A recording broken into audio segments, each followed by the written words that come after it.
আজকের আলোচনা এমন একটি ফিন্যান্সিয়াল টুল নিয়ে যা শুনলেই বেশিরভাগ মানুষের মাথায় দুটো শব্দ আসে, জটিল আর জুয়া।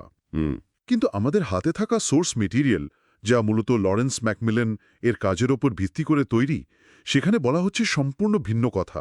একদম। বলা হচ্ছে এটি ঝুঁকি নিয়ন্ত্রণ এবং আয় বাড়ানোর জন্য পেশাদারদের অন্যতম সেরা অস্ত্র। আমরা আজ অপশনস নিয়ে এক গভীর আলোচনায় নামব। ঠিক তাই। আর এই আলোচনার মূল উদ্দেশ্য হল জুয়া এবং কৌশলগত বিনিয়োগের মধ্যেকার যে সূক্ষ্ম কিন্তু বিশাল পার্থক্যটা সেটা তুলে ধরা। আচ্ছা। অপশনসকে ভুল বোঝার প্রধান কারণ হল এর আপাত জটিলতা। আমরা আজ এই জটিলতার প্রতিটি স্তর খুলে দেখব, কিভাবে এটা কাজ করে, কেন এটা শুধু লাভ করার জন্য নয়, বরং নিজের বিনিয়োগকে রক্ষা করার একটা শক্তিশালী উপায়। চমৎকার। তাহলে চলুন এই বিতর্কের গভীরে যাওয়া যাক। জুয়া নাকি পেশাদারদের হাতিয়ার? একেবারে শুরু থেকে যদি দেখি, অপশনস জিনিসটা আসলে কি? সোর্সে প্রথমেই দুটো শব্দ আসছে, কল আর পুট। এই দুটো দিয়ে কি পুরো খেলাটা শুরু হয়? একদম। এই দুটো হলো অপশনের বিল্ডিং ব্লক। সহজভাবে বললে, একটা কল অপশন আপনাকে ভবিষ্যতে একটা নির্দিষ্ট দামে কোনো স্টক কেনার অধিকার দেয়, কিন্তু বাধ্যবাধকতা দেয় না। অধিকার, কিন্তু বাধ্যবাধকতা নয়। হ্যাঁ, আপনি এটা তখন কেনেন যখন আপনার মনে হয় স্টকের দাম বাড়বে। আর একটা পুট অপশন আপনাকে ভবিষ্যতে একটা নির্দিষ্ট দামে স্টক বিক্রি করার অধিকার দেয়। এটা কেনা হয় যখন দাম কমার আশঙ্কা থাকে। এখানে অধিকার কিন্তু বাধ্যবাধকতা নয়, এই অংশটা আমার কাছে খুব গুরুত্বপূর্ণ মনে হচ্ছে। অবশ্যই। কারণ স্টক মার্কেটে সাধারণত কিনলে বা বেচলে আপনি একটা লেনদেনে আটকে যান, কিন্তু এখানে মনে হচ্ছে একটা বেরোনোর রাস্তাও থাকছে। ঠিক এই জায়গাতেই অপশনের আসল সৌন্দর্য। ধরুন, একটা কোম্পানির শেয়ারের দাম এখন 100 টাকা। আপনি খবর পেয়েছেন তাদের খুব ভালো রেজাল্ট আসতে পারে, দাম বাড়তে পারে। আপনি সরাসরি 100 টাকা দিয়ে শেয়ারটা কিনতে পারেন। যদি দাম 150 টাকা হয়, আপনার 50 টাকা লাভ। কিন্তু দাম যদি কমে 80 টাকা হয়ে যায়, আপনার 20 টাকা লোকসান। ঠিক। এখন অপশনের পথে ভাবুন। আপনি হয়তো 2 টাকা প্রিমিয়াম দিয়ে 110 টাকার একটা কল অপশন কিনলেন। যদি দাম 150 টাকা হয়, আপনি 110 টাকায় কেনার অধিকারটি ব্যবহার করে তখনও বড় লাভ করতে পারবেন। কিন্তু দাম যদি 80 টাকায় নেমে আসে, তাহলে আপনি শুধু আপনার কেনা অধিকারটি ব্যবহার করবেন না, আপনার সর্বোচ্চ লোকসান হবে ওই 2 টাকা যা দিয়ে আপনি অপশনটি কিনেছিলেন। ওহ আচ্ছা, আমার পুরো 100 টাকা ঝুঁকির মুখে পড়ল না। একদম। আপনার ঝুঁকিটা সীমিত হয়ে গেল। বোঝা গেল। এখানেই তো এটা জুয়া থেকে আলাদা হয়ে যাচ্ছে, কারণ এখানে লোকসানের একটা নির্দিষ্ট সীমা আছে। কিন্তু এই যে 2 টাকার প্রিমিয়াম বা অধিকারের দাম, এটা কিভাবে ঠিক হয়?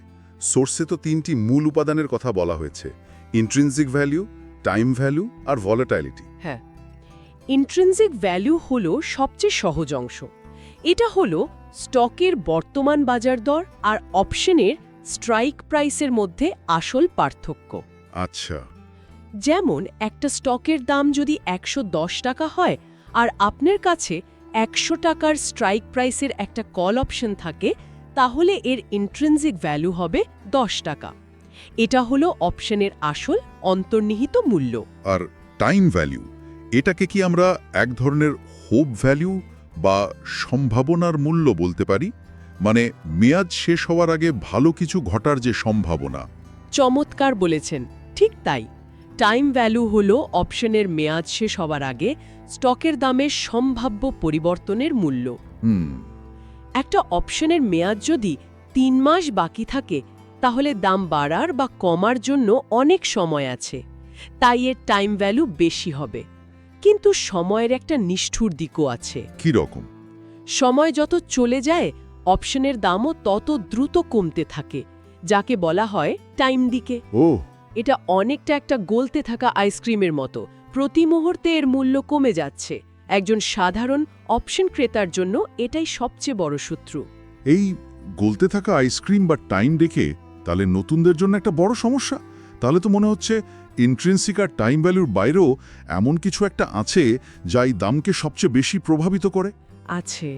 সোর্সে বলা হচ্ছে সেটা হলো ভলাটিলিটি বা বাজারের অস্থিরতা।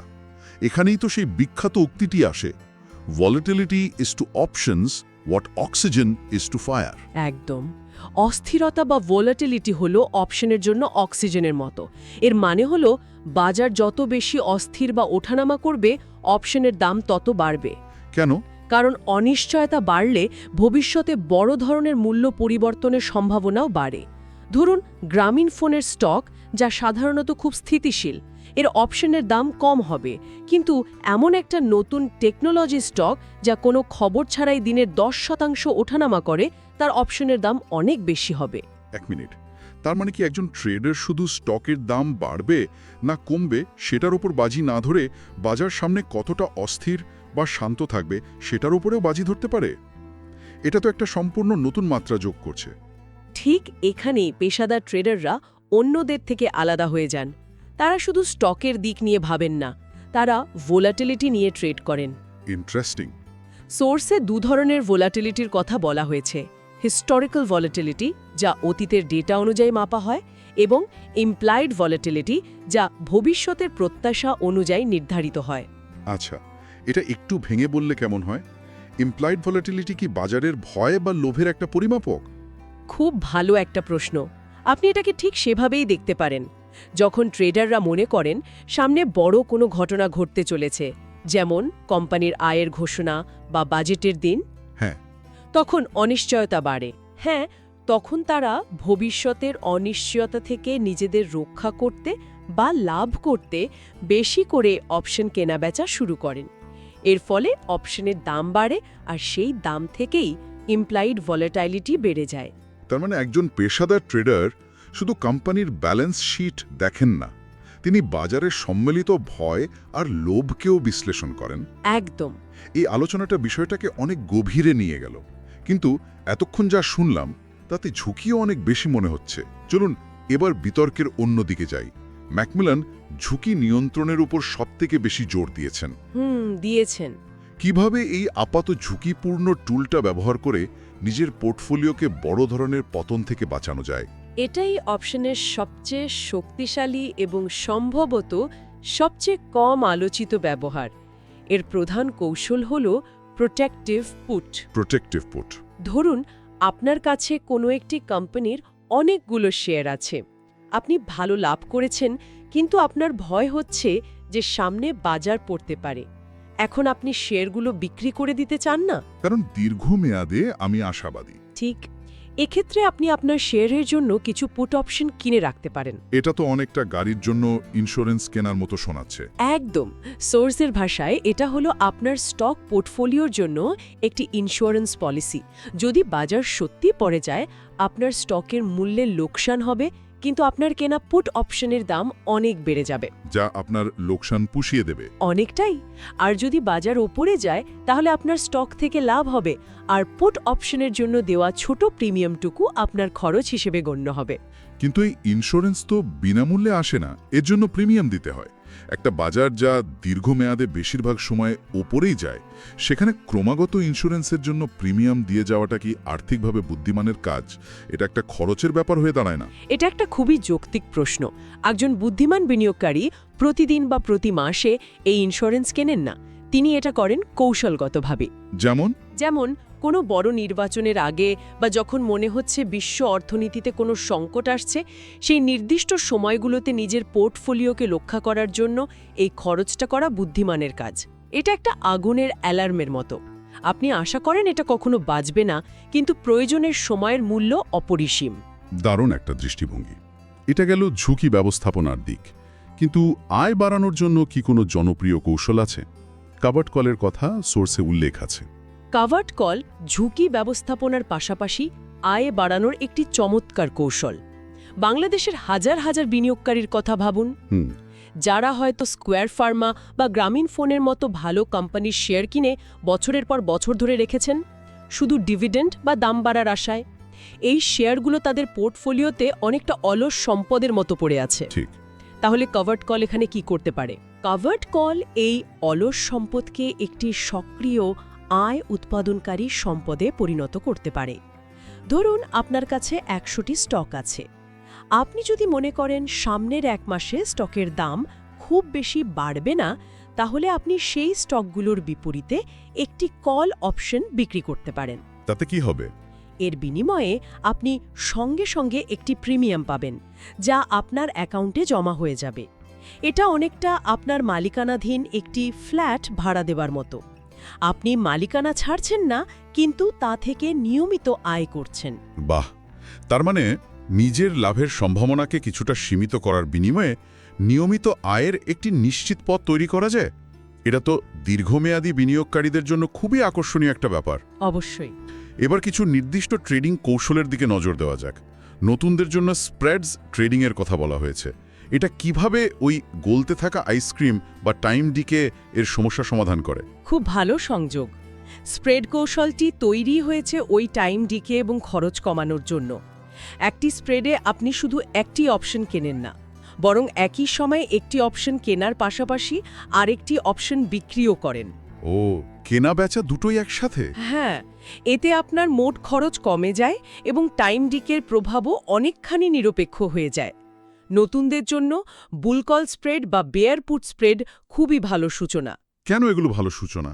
কারণ এখানে আপনার সর্বোচ্চ লাভ এবং সর্বোচ্চ লোকসান দুটোই ট্রেড নেওয়ার আগেই নির্দিষ্ট করা থাকে। আচ্ছা। কোনো অপ্রত্যাশিত বড় ক্ষতি হওয়ার সুযোগ নেই। এটা শুধু প্রযুক্তিগত সুবিধাই নয়, এটা একটা বিশাল মনস্তাত্ত্বিক সুবিধাও বটে। যখন আপনি জানেন যে আপনি একটা নির্দিষ্ট অঙ্কের চেয়ে বেশি হারাবেন না, তখন আপনি ভয়ের বশে হুট করে কোনো ভুল সিদ্ধান্ত নেওয়ার প্রবণতা থেকে মুক্ত থাকেন। দেখুন, আমরা আবারও সেই মনস্তত্ত্বের কথায় ফিরে আসছি। আচ্ছা, এমন পরিস্থিতিও তো হতে পারে যখন বাজারের দিক সম্পর্কে কোনো ধারণা নেই, কিন্তু এটা বোঝা যাচ্ছে যে একটা বড় ধরনের মুভ আসছে। যেমন ধরুন, কোনো কোম্পানির আয়ের ঘোষণা ঠিক আগে, তখন কি করার আছে? সেই বিশেষ পরিস্থিতির জন্যই স্ট্র্যাডল বা স্ট্র্যাঙ্গলের মতো কৌশল ব্যবহার করা হয়। এই কৌশলগুলো বাজারের দিকের ওপর নির্ভর করে না, বরং কতটা বড় মুভ হবে তার ওপর নির্ভর করে। কিভাবে? একটি স্ট্র্যাডলে আপনি একই স্ট্রাইক প্রাইস এবং একই মেয়াদের একটি কল এবং একটি পুট অপশন একসাথে কেনেন। এক মিনিট, এখানে আমি একটু আপনাকে থামাতে চাই। তার মানে তো আপনি নিশ্চিতভাবে একদিকে ট্রেডে চাকা হারাবেন, তাই না? হ্যাঁ। যদি দাম বাড়ে, আপনার পুট অপশনটা মূল্যহীন হয়ে যাবে। এটা কি অদক্ষতা নয়? এটাই তো এই কৌশলের মূল চাল। হ্যাঁ, একটি দিক অবশ্যই লোকসান দেবে। পুরো বাজিটা হলো এই যে বিজয়ী দিকের লাভ এতটাই বড় হবে যে তা উভয় অপশনের সম্মিলিত খরচকে ছাপিয়ে অনেক দূর চলে যাবে। ও আচ্ছা। আপনি এখানে দিক নিয়ে বাজি ধরছেন না, আপনি বাজি ধরছেন অস্থিরতার মাত্রার ওপর। আপনি বিশৃঙ্খলার ওপর বাজি ধরছেন। দারুণ। আর নিয়মিত আয়ের জন্য কভার্ড কল ছাড়াও কি কিছু আছে? সোর্সে ক্যাশ সিকিউরড পুটের কথা বলা হয়েছে। হ্যাঁ, ক্যাশ সিকিউরড পুট বিক্রির ধারণাটা বেশ আকর্ষণীয়। এখানে আপনি একটি পুট অপশন বিক্রি করেন এবং প্রতিশ্রুতি দেন যে যদি স্টকের দাম একটি নির্দিষ্ট লেভেলের নিচে নেমে যায়, তাহলে আপনি সেই দামে স্টকটি কিনতে রাজি আছেন। আর এই প্রতিশ্রুতির বিনিময়ে? এই প্রতিশ্রুতি দেওয়ার জন্য আপনি একটি প্রিমিয়াম পান। যদি দাম নিচে না নামে, আপনি পুরো প্রিমিয়ামটা রেখে দেন। আর যদি নামে, তাহলে আপনি বাজার দরের চেয়ে কম দামে সেই স্টকটি কেনার সুযোগ পান, যা আপনি হয়তো আগে থেকেই কিনতে চাইছিলেন। সোজা কথায়, আপনি একটি পছন্দের স্টক কম দামে কেনার জন্য অপেক্ষা করার বিনিময়ে টাকা পাচ্ছেন। ঠিক তাই। ম্যাকমিলানের ভাষায় ধারাবাহিকভাবে অপশন বিক্রি করাটা অনেকটা একটি ইন্স্যুরেন্স ব্যবসা চালানোর মতো, যেখানে আপনি ঝুঁকি নিচ্ছেন এবং তার বিনিময়ে প্রিমিয়াম আয় করছেন। এতক্ষণ ধরে আমরা কৌশল নিয়ে অনেক কথা বললাম, কিন্তু সোর্সের একেবারে শেষে এসে পুরো ফোকাস কৌশল থেকে সরে গিয়ে ট্রেডারের মানসিকতার উপর চলে গেছে। আমরা আলোচনায় বারবার মনস্তত্ত্বের কথা এনেছি, কিন্তু এর গুরুত্ব কি আসলেই কৌশলের চেয়ে বেশি? এটাই হয়তো সবচেয়ে গুরুত্বপূর্ণ অধ্যায়, কারণ অপশনের ক্ষেত্রে লিভারেজ বা পুঁজির ওপর বেশি নিয়ন্ত্রণ থাকে, যার ফলে লাভ বা লোকসান দুটোই খুব দ্রুত হতে পারে। এই দ্রুত ওঠানামায় আবেগ নিয়ন্ত্রণ করা অত্যন্ত কঠিন। ঠিক। আপনার কাছে পৃথিবীর সেরা ট্রেডিং কৌশল থাকতে পারে, কিন্তু যদি শৃঙ্খলা না থাকে, তবে তা ব্যর্থ হতে বাধ্য। ধরা যাক, আপনার একটি নিয়ম আছে যে আপনি কোনো ট্রেডে 10% বেশি লোকসান করবেন না, কিন্তু যখন লোকসান 8% পৌঁছায়, তখন মনে হতে থাকে আর একটু দেখি, হয়তো বাজার ঘুরে যাবে। এই আশা বা লোভ। হ্যাঁ, এই আশা বা লোভ থেকেই বড় লোকসানগুলো হয়। এখানেই ম্যাকমিলানের সেই অসামান্য উক্তিটি আসে, যা পুরো আলোচনার সারমর্ম তুলে ধরে। The greatest edge an options trader can have is discipline, not strategy. একদম। অর্থাৎ একজন অপশন ট্রেডারের সবচেয়ে বড় শক্তি তার কৌশল নয়, তার শৃঙ্খলা। কারণ ইন্টারনেটে বা বইয়ে হাজারো লাভজনক কৌশল পাওয়া যায়। কৌশল এখন আর গোপন কিছু নয়, কিন্তু সেই কৌশলগুলোকে ধারাবাহিকভাবে আবেগ ছাড়া নিজের নিয়ম মেনে প্রয়োগ করতে পারছে, সাফল্য তার কাছেই আসে। একটি ট্রেডিং জার্নাল রাখা, যেখানে প্রতিটি ট্রেডের কারণ, ফলাফল এবং নিজের ভুলগুলো লেখা থাকবে, তা খুবই জরুরি।